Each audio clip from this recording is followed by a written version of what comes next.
de que vinieras a Úbeda, Mario, porque creo que es un autor que dentro del mundo de la novela histórica tiene un perfil y tiene una actividad que es un poco diferente a lo habitual en el género en España, y porque además, no lo voy a ocultar, es amigo mío, y además es una amistad que tiene que ver con los libros, porque en 2005, cuando Mario publicaba su primera novela, pues en la editorial a la que fue a vender su manuscrito, yo estaba en prensa, yo era el jefe de prensa que le diseñó la campaña, y tanto el editor de mesa en aquel tiempo de aquella editorial, Sergio Remedios, como Mario, como yo, pues iniciamos una amistad que a día de hoy pues continúa, ¿no? Es una amistad que nació alrededor de los libros.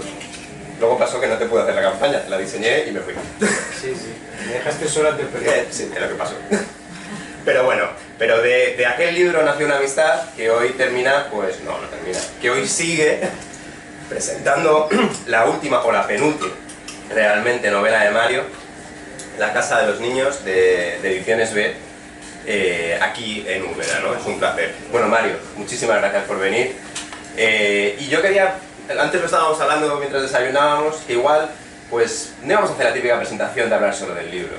Y ya que es un autor tan diferente, es un autor que, para que os hagáis una idea, creo que me comentabas hace poco que de tu gran novela publicada en editorial, porque también publicas como independiente, como autor independiente, Canción de cuna de Auschwitz, ya llevas en todo el mundo casi 500.000 de ejemplares vendidos. Hace 2 años ganaste el premio EPIC al bestseller del año en Polonia, y tienes una placa del año pasado de HarperCollins en Estados Unidos felicitándote por 100.000 ejemplares vendidos de una de tus últimas novelas allí, en Estados Unidos. Entonces, a mí me gustaría que nos contaras un poco, ¿no?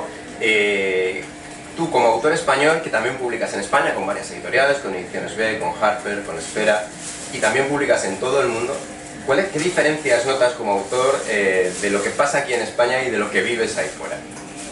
¿Hay algún editor presente? Antes de contestar esta pregunta.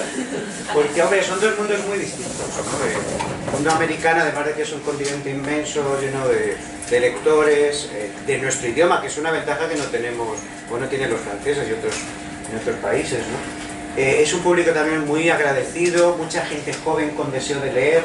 Para que os hagáis una idea, la gente allí, la mayoría, para comprar un libro tienen que comprarlo a plazos, como nuestras madres compraban, por lo menos la mía, las vajillas y esas cosas, ¿no? Van pagando 2 o 3 plazos hasta que ya tienen el dinero suficiente y cogen el libro. Por tanto, es un mundo muy distinto en algunas cosas, ¿no? Y en cambio, yo creo que el trato al escritor es mejor.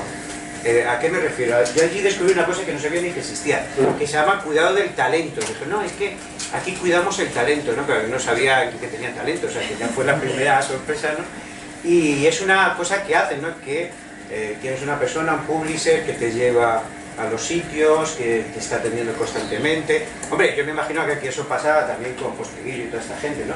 Pero yo no era Posteguillo allí y sí tenía ese trato, ese acercamiento, ¿no? Y luego en las editoriales hay mucha comunicación de marketing, o sea, ellos te mandan el plan de marketing antes, con todo lo que se va a hacer, toda la promoción que va a haber, los medios que van a alcanzar, lo que van a apostar, invertir en el libro, y luego también te informan muy constantemente, cada 3 meses, de cómo van las ventas. Hay mucha relación, te piden mucha opinión de la portada, tienes la sensación de que estás trabajando más en equipo, no que das tu obra y luego ya pues el editor la interpreta, la pone a la venta. Y claro, para mí eso fue muy gratificante cuando lo encontré, pero cuando vengo a España pues sé cuál es la realidad de nuestro mundo editorial y me adapto. El editorial Ediciones B y Clara en especial es un encanto de persona, yo creo que muchos lo conocéis, y aquí se hacen las cosas como se hacen, ¿no? Entonces, bueno, tengo un poco de esquizofrenia, ¿no? Cuando voy allí veo una serie de cosas y cuando vuelvo pues asumo que nuestro país es distinto.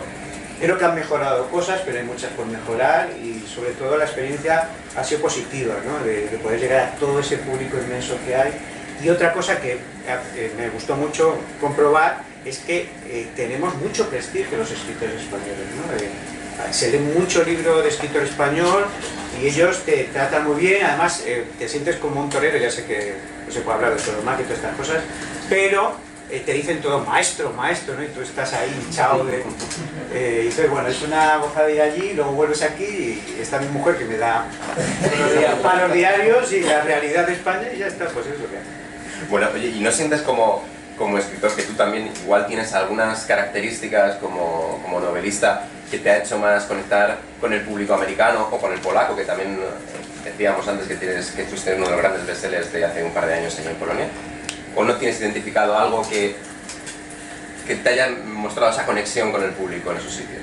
No, yo creo que mis libros llegan a todos los públicos, porque intento escribir hacia los sentimientos de las personas, hacia el corazón, y creo que eso es universal. Creo que los libros allá han funcionado mejor porque las editoriales han apostado más, han invertido, han creído más en los libros y eso se nota.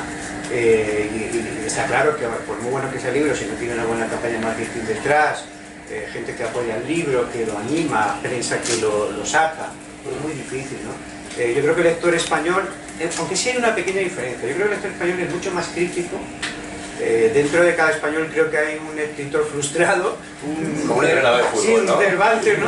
Entonces, que es una cosa curiosa, somos uno de los países con mayor número de escritores del mundo y de gente que tiene proyecto en algún momento de su vida escribir un libro. Entonces, claro, el lector español es muy crítico, está viendo su libro a lo mejor frustrado que no ha podido sacar en ese libro que estás haciendo, y eso es más difícil, ¿no? Mientras que lo que he comprobado en otros países es que al escritor le tienen, entre comillas, en un altar, ¿no? Es una persona que ven como un referente, como alguien a respetar y tal. Entonces esa diferencia también se nota, ¿no? O sea, a veces al otro extremo, ¿no? Yo el lector mexicano y de muchos países de América es muy dado, ¿no? Y te elogia mucho y tal, y no, los españoles estamos acostumbrados a las cosas, ¿no?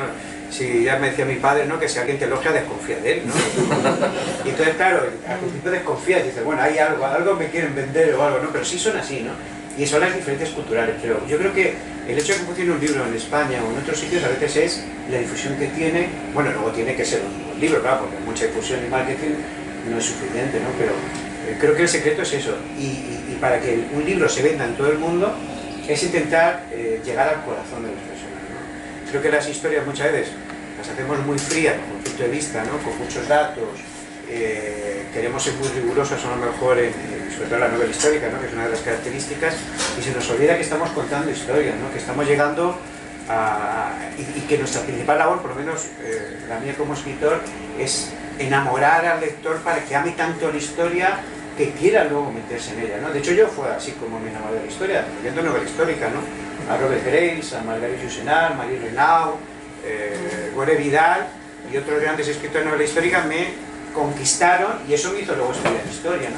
Y en cambio, a veces hay mucha novela histórica que es un compendio, ¿no? De historia casi, con algunos diálogos entremezclados y eso a veces dificulta más que favorece la lectura de la novela histórica, ¿no? Pero yo creo que el secreto, en mi caso, es llegar al corazón y que las personas empaticen tanto con los personajes que les envuelvan y disfruten y quieran leer más y luego quieran seguir leyendo el siguiente libro. Mira, ya me lo has puesto a tiro, ya has metido el tema de la novela histórica en esta presentación, y tú eres historiador, para quien no lo sepas, eres especialista en heterodoxos españoles del siglo XVI, si no recuerdo mal el tema de tu tesis. Pero además has tratado en tu larga trayectoria como novelista la novela, la ficción histórica y la historia desde muchos diferentes tipos, ¿no? Están tus novelas sobre el Holocausto y el nazismo, que suelen ser novelas como muy emocionales, como decías, muy buscando llegar al corazón de los lectores. También has hecho novelas un poco más gamberras, entre comillas, ¿no? Pienso en La Gobernadora, que has sacado hace unos meses con La Esfera de los Libros. Y, o sea, has tratado la novela histórica desde muchos puntos de vista. Tú, como novelista histórico, ¿cómo definirías en general cómo tratas tú la ficción histórica? Bueno, yo la trato con mucho respeto. De hecho, me costó empezar con novela histórica porque en ese momento era muy joven y pensaba que era algo importante lo que piensan los académicos y la gente universitaria de lo que hagan, ¿no? Entonces, estaba haciendo el doctorado y pensaba que eso era muy importante, luego me di cuenta que eso no vende libros porque se lo vas a vender a 4 especialistas, sino lo que hace que vendas libros es que llegues al gran público, ¿no? Que llegues con esas historias. Entonces ya perdí ese pudor, ya me he abandonado para siempre, lo siento, y lo que busco sobre todo con una novela histórica es que la gente se sienta partícipe, ¿no? Que se sumerja, ¿no? Y aunque intento ser muy riguroso con los datos históricos, de hecho creo que es una de las labores más difíciles, ¿no? Crear ese contexto, los personajes, toda la ambientación, todo lo que hay un poco ahí reflejado, pues para mí es secundario, ¿no? Porque es ese escenario que tú preparas para que los actores, me oigo en eco, para que los actores puedan, los actores que son los personajes puedan representar su obra, ¿no? Creo que si hay demasiado marco, pues es como un cuadro, ¿no? Si pones demasiado énfasis, ¿verdad?, en toda la ambientación del cuadro y no sabes qué personajes quieres destacar, a dónde va la historia, pues se convierte en un cuadro bonito, pero que no transmite nada, ¿no? Y luego por eso siempre tengo la costumbre en los libros de poner al final qué es histórico y qué no es histórico, ¿no? Porque creo que el lector tiene derecho a saberlo, a veces se sorprende, ¿no?, porque se encuentra que cosas que pensaban que eran históricas no lo son y viceversa. Y luego me siento muy cómodo en todos los géneros, me considero un escritor profesional, que es algo que en España también se ha visto mal, ¿no? Como era que tenía que llegarte la inspiración o siempre hemos creído que la escritura es una especie de estado anímico, catarsis. Sí, la catarsis, ¿no? Como un orgasmo continuo, ¿no? Pero ojalá, ¿no? Es más bien es picar piedra, cavar pozos y sacar a veces nada, ¿no?, durante el tiempo. Entonces yo le dedico mi horario de 8 horas, un poco de oficina y eso hace pues que intente tomármelo como una profesión, ¿no? Antes se decía hace un rato, ¿no? Yo cuando escribo, y eso pasa mucho que sois escritores, a mí me parece bien, escribo para mí.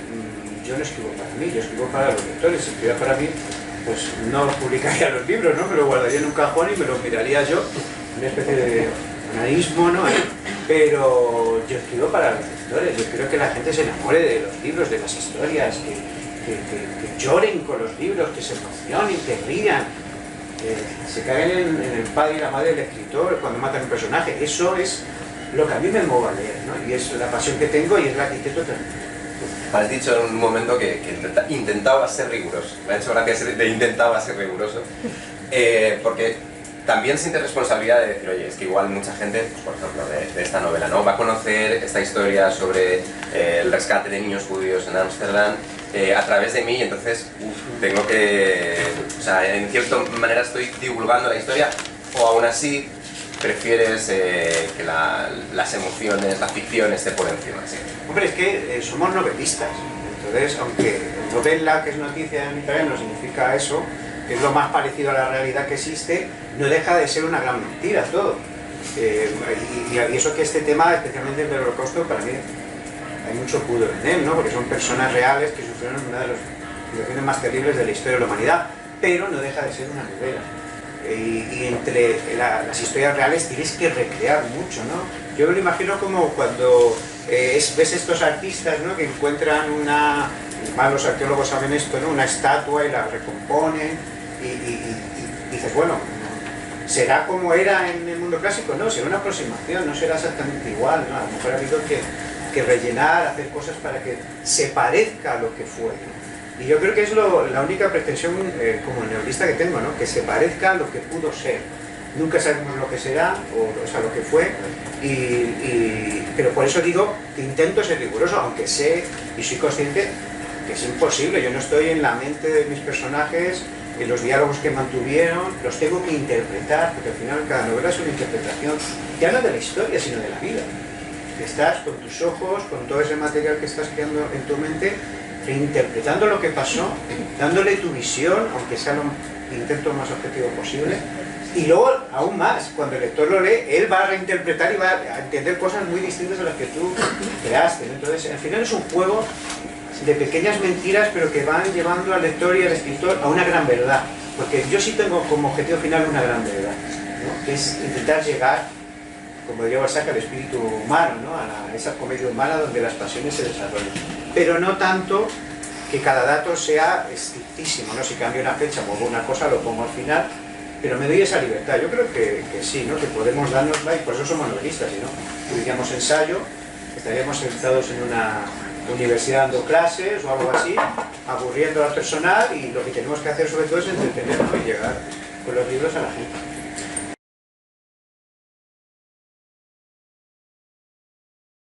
está haciendo una novela histórica española buenísima. O sea, que hay una variedad que no existía hace 10 o 15 años, tremenda, ¿no? Están llegando además a historias más pequeñas que hasta ahora no se llegaban, ¿no? Se llegaban a historias más generales, yo qué sé, católicos y cosas así.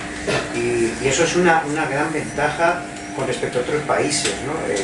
Además están destapando, y a veces no lo están haciendo los especialistas, es verdad, ¿no? Historias que están ahí hace mucho tiempo y novelistas las están sacando a la luz, y creo que se está haciendo un trabajo excepcional. Tal vez el peligro siempre es el mismo. Yo uno de los peligros que veo es el exceso de localismo, ¿no? Está muy bien conocer la historia de cada zona, de cada región, pero a veces eso nos quita la mirada de la historia más general. Aunque sea una historia local, al final tenemos que entender que siempre sea universal. Y otra cosa que no se está potenciando, pienso, es el poder de estas historias que estamos viendo aquí para toda América. Hace un rato hablamos de una de las historias, ¿no?, del fuerte de Belén, de la Florida. Sí, pero se llama Belén, no el fuerte. Eso. Y es una historia impresionante que en América se la comerían, ¿no? Y creo que tenemos ese potencial y ojalá pues se pueda mandar más libros como así. Allí no solo los bestsellers grandes, ¿no?, que ya se mandan, ¿no? Sabemos que Posteguillo y los grandes escritores están allí de sobra, y Juan Gómez Jurado y otros muchos, pero hay muchas novelas que yo creo que allí impactarían, porque tratan de una historia muy común, que es otra de las grandezas que tiene nuestra historia. Además de ser riquísima, podemos estar, yo creo, varios siglos escribiendo novelas históricas españolas, y siempre habrá temas nuevos o visiones nuevas de esos temas, pero la pena es que no está llegando a América, ni siquiera a todo el público español, ¿no? Porque otro de los problemas es que no se invierte mucho en la promoción de novela histórica. Todos estamos obsesionados con la policíaca, a mí me encanta, y he leído este verano 6 novelas policíacas, me tomé el verano de relax y me permití leer bastante, pero lo triste es que para la novela histórica no se está invirtiendo. Pero bueno, yo soy muy conspirativo, eso ya lo dejemos por. Yo creo que no interesa demasiado que la gente conozca la historia, sino más bien que esté entretenida. Y luego también hace mucha competencia a los móviles y otras cosas, ¿no? Pero por desgracia yo creo que ahí está el problema, ¿no? Que aunque hay algunos ayuntamientos, o, por ejemplo, este acto que es maravilloso, lo que se está haciendo en Úbeda, y gente que sí le está preocupando, en general se prefiere la ignorancia, ¿no? Y luego mi otra duda es si estamos llegando a la gente más joven con la novela histórica. Yo creo que no. Que yo creo que no. ¿Por qué? Porque muy pocas veces hay personajes jóvenes en las novelas.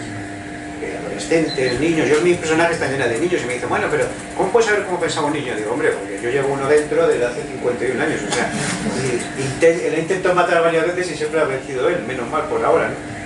Pero creo que ahí estamos también, ¿no?, llevando ese legado a los próximos, ya no solo escritores, sino lectores, que se meten en otro tipo de lecturas. Y luego además, lo que otra cosa que nos asfixia, pero la novela histórica no hablamos, como hablamos del pasado, ¿verdad?, es eso políticamente correcto, ¿no?, que casi tenemos que meter una minoría, alguien de un género, tal, porque si no ese libro ya no va a funcionar, ¿no? Todas esas cosas nos hemos librado de ellas por ahora, pero nos falta enganchar con esa gente joven, que si no la vamos a perder, y si no conocen su historia, pues va a ser muy difícil que luego puedan ser libres, ¿no?, y entonces se posible. ¿Pero tú crees que solo se llega a ellos teniendo personajes de su edad? No, no es la única forma, pero ayuda. Necesitamos todos un personaje espejo, ¿verdad? Yo creo que no todos, porque a lo mejor no, pero además que Figueroa lo hemos leído muchos de nosotros, su personaje sobre América, este pelirrojo, creo que era lanzaroteño, que ponen todas sus novelas, que era un grumete que iba a las primeras expediciones, en fuegos y tal, pues es una historia que nos enganchó. Yo tenía, cuando lo leía, 15 o 16 años, y dije, anda, yo puedo vivir una aventura sin salir de mi barrio de Madrid, ¿no? Y creo que eso falta. Ahora, si leéis las novelas juveniles, porque por ello, lo sé por mis hijos, ¿no?, que los tengo que comprar estas cosas y tal, hay mucha fantasía, no me extraña, porque hay que evadirse de toda la basura que nos dicen todos los días. Hay mucha historia de amor, bastante cutre, que luego les va a llevar a las historias románticas, ya, que ahora son porno desde light y tal, algunos no tan light. Pero yo digo, bueno, a eso es a lo que estamos llevando a la gente joven, y la policíaca, de gente destripando a otros y tal, me parece que es muy pobre, ¿no? Y creo que tampoco en los institutos y colegios se fomenta, ¿no? Las lecturas, me sorprendió, mi hijo este año no leen nada en casa, lo leen todos allí juntos, y leen un libro malísimo que firma el mío. O sea, que no hay esperanza para la juventud, no hay esperanza.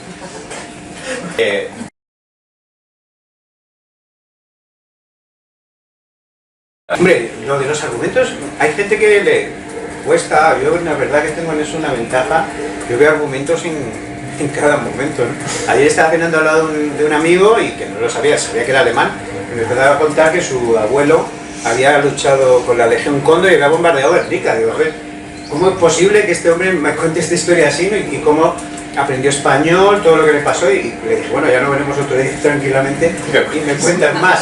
Pero eso pasa mucho. Yo creo que un escritor con los ojos abiertos, los oídos abiertos, ya no solo de otras personas, sino la mayoría, un buen número también de libros que he sacado han sido investigando un tema que lleva a otro tema, ¿no? Y dices, pues esto hay que contarlo, ¿no? Incluso leyendo novelas de otros compañeros, ¿no? Yo, por ejemplo, de La Gobernadora, Beatriz de Bobadilla, esa novela surge cuando leo Cabeza de Vaca, ¿no? Que uno de los capítulos la menciona muy brevemente, y nadie ha hecho una historia de esta mujer, y esta mujer lo tiene todo, ¿no?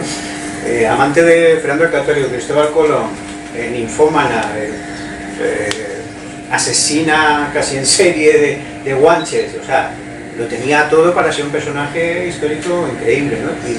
Y pasa igual cuando hago viajes de investigación, pues te traes historias y las voy guardando y proponiendo. Entonces, la cantera es infinita y creo que hay una historia casi en cada persona que hay aquí, ¿no? Pues empieza cada uno a contar la historia de su abuelo en la guerra civil, de su tatarabuelo que no sé qué, seguro que hay una historia, ¿no? Entonces es más bien estar con los oídos abiertos, los ojos muy abiertos, y hay una historia a la vuelta de la esquina. Voy a contarte una anécdota, yo creo que te la conté en verano. Este verano, en julio, fui con mi mujer a Ámsterdam y contratamos una ruta guiada con un historiador por el barrio judío para que nos hablaran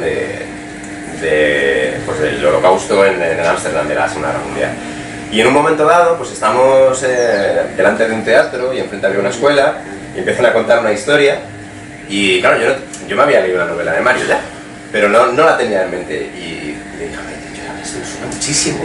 Y dijimos, lo buscamos en ese momento en el móvil y es que era tu novela. Era la historia que ha recuperado en La Casa de los Niños, que cuenta una historia real de cómo un grupo de personas, judías y no judías, se organizaron y montaron una red para sacar a niños hijos de judíos antes de que los deportaran. Entonces se basaba en una guardería que estaba enfrente de un teatro que los nazis habían convertido como centro de detención. Entonces, cuando pasaban en el centro de detención, si me equivoco me lo corriges, antes de que los nazis los llevaran a campos de concentración, pues ellos sacaban a los niños y los escondían en la guardería de enfrente, más o menos, la historia tiene mucho más. Y fue una sorpresa, ¿no? Decir, esto que he leído, ¿no? En una novela de Mario está aquí. Y esa sensación yo creo que está en casi todas las novelas que has tratado sobre este tema. Porque yo creo que tiene un leitmotiv, un tropo siempre habitual en este tipo de tus novelas, que es gente pequeña, gente desconocida, gente normal y corriente, que por un impulso o por una creencia, al final deciden enfrentarse a un mal que les supera totalmente, porque el nazismo del Tercer Reich pues, era muchísimo más que todas estas personas juntas, y que al final acaban haciendo un bien, arriesgando, en muchos casos, como puede pasar en esta novela, su vida. ¿Cómo descubriste la historia de Henriette, de Jus van Hals, ¿no? Es el protagonista? ¿Cómo descubriste esa historia?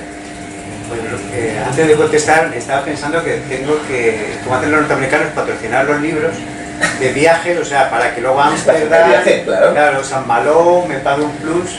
Sabéis que algunas novelas americanas ya se ponen, fui a Ikea para que luego les pueden a los lectores. Bueno, no, es una salida también, ¿no? Para ganar un poco más de dinero, nunca está mal. Pero la verdad es que la historia de Johann van Hult y de Henriette Pimentel para mí es una historia increíble. La primera cosa que me gustó fue que eran nuestros judíos. Ya sé que hay mucho antisemita entre nosotros, no digo en esta sala, sino en este país, pero los sefardíes son tan judíos y tan españoles que después de 500 años han mantenido el idioma, la cultura, la gastronomía, la música, y pensar que había una pequeña España en Ámsterdam, pues a mí me emocionó, ¿no? Que había un periódico que leían en español después de 500 años, y además que les echamos, no es que se fueron de vacaciones y llegaron allí, y que además los olores, la comida, la música siguió oyéndose hasta que los nazis exterminaron a los judíos en Ámsterdam, pues me emocionó y quería hace mucho tiempo contar algo sobre los sefardíes, ¿no? Los sefardíes. Y ese fue el primer punto. Y luego conocer a Johann van Hult, no le conocí personalmente, a pesar de que vivió 108 años, porque había muerto unos años antes de que yo escribiera la novela. Y para mí Johann van Hult significa una especie en extinción, que es la de políticos honrados, ¿no? Parece que es una aparente paradoja, ¿no? Una contradicción, las dos palabras juntas.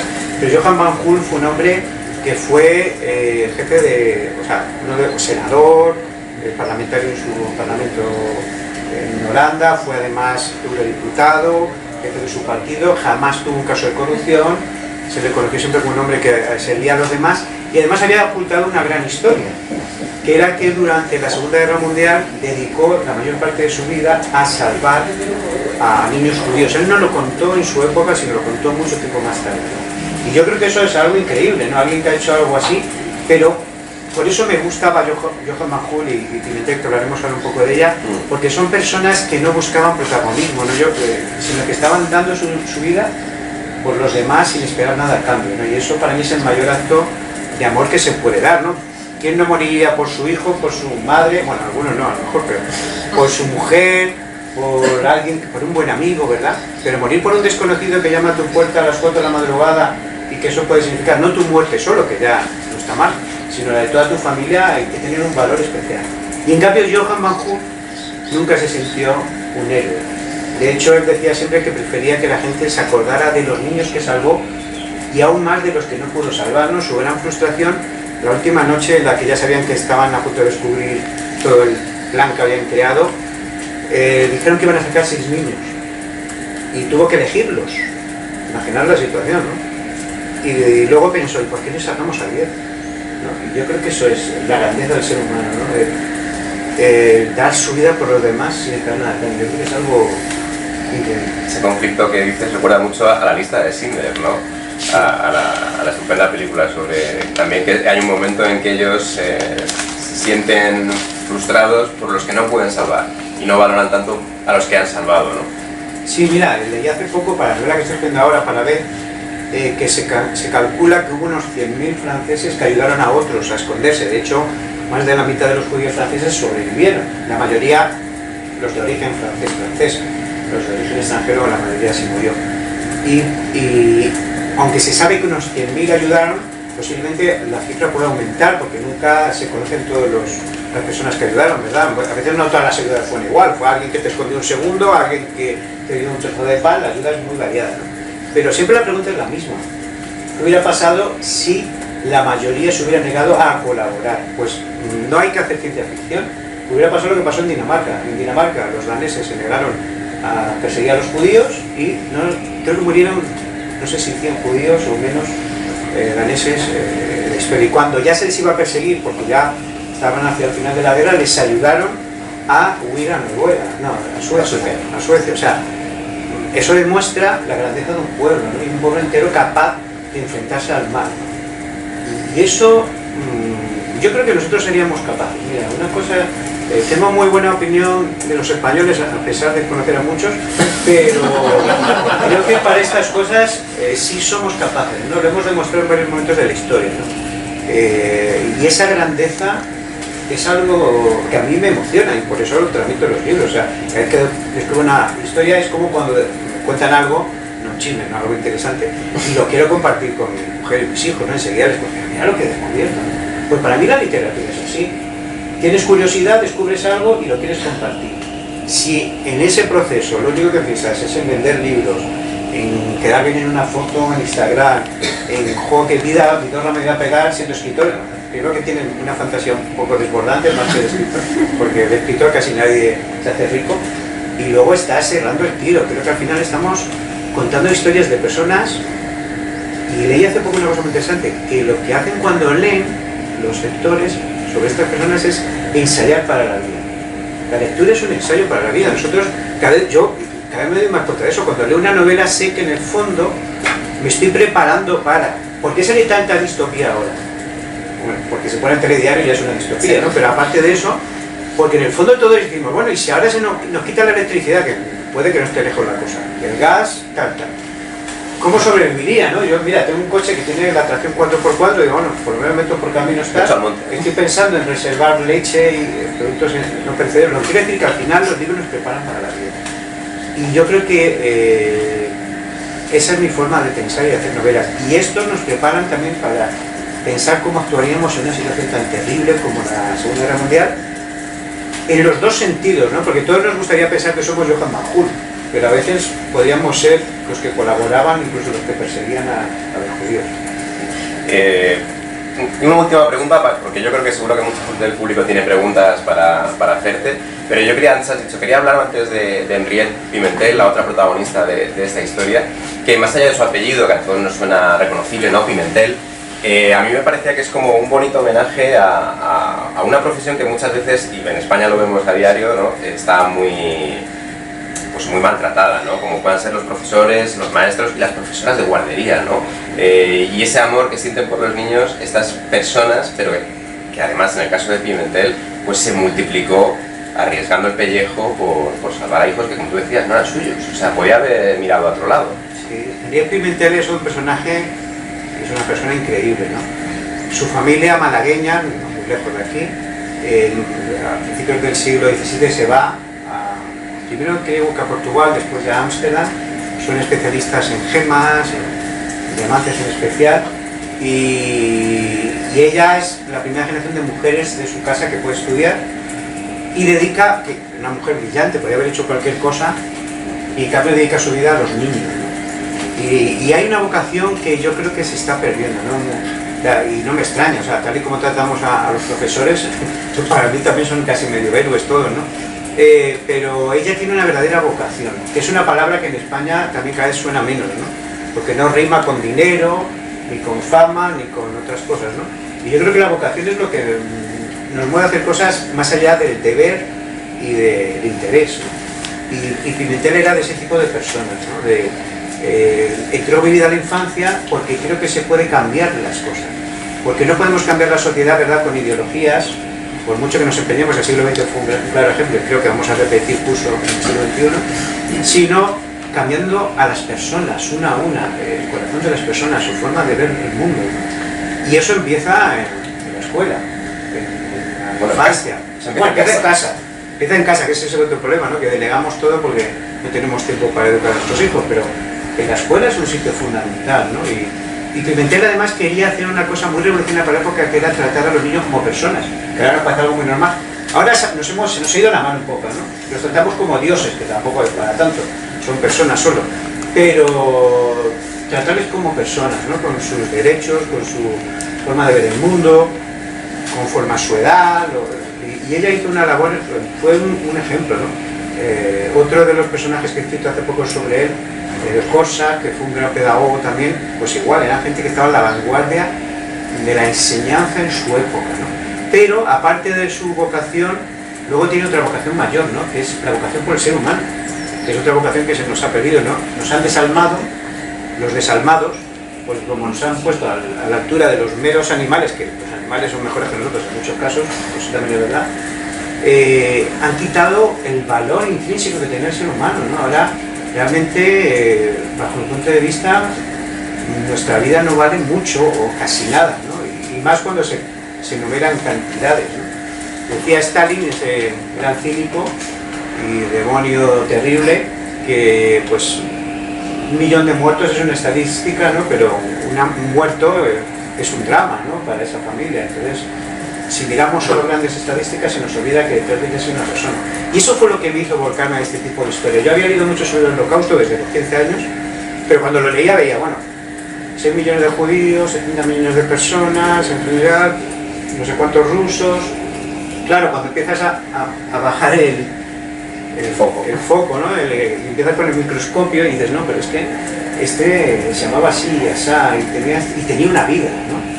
Y eso es lo que me inspira, ¿no?, para escribir este tipo de novelas, que la gente conozca sus historias y no pasen al olvido, porque yo creo que es una manera de derrotar el mal, ¿no?, por medio de estas novelas, ¿no? Los nazis querían, pues, cortar de la raíz, ¿no?, todas estas vidas y sus descendencias, y en cambio, pues, de alguna manera sí podemos recuperar esas vidas. Yo podría estar toda la tarde, toda la mañana preguntándote, Mario, pero como nuestro público ha estado muy atento, yo creo que seguro que tenéis preguntas para él, así que animaros.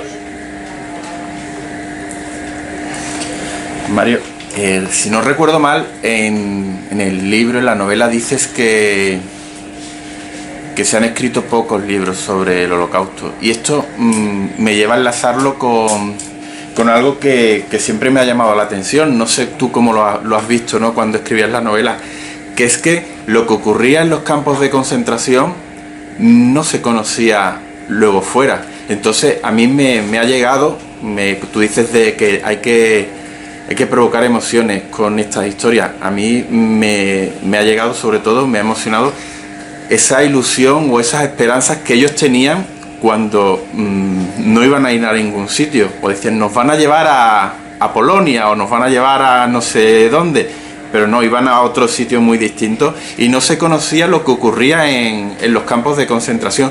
No sé si es que